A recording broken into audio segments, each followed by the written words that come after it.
కమ్మని చరితము రాదామంటే కవి వాల్మీకి కానయ్యా కమ్మని చరితము రాదామంటే కవి వాల్మీకి కానయ్యా గానముతో కొలవాలంటే ఘన త్యాగయ్యను కానయ్యా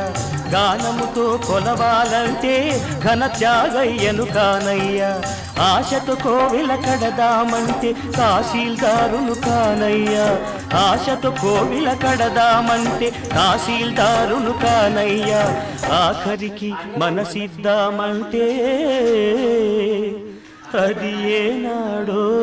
నీదయ్యా చూడండి ఏమయ్యా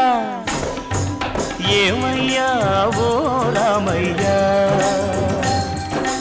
ఎలా సేవించాలయ్యా నిన్ను ఏమని కీర్తించాలయ్యా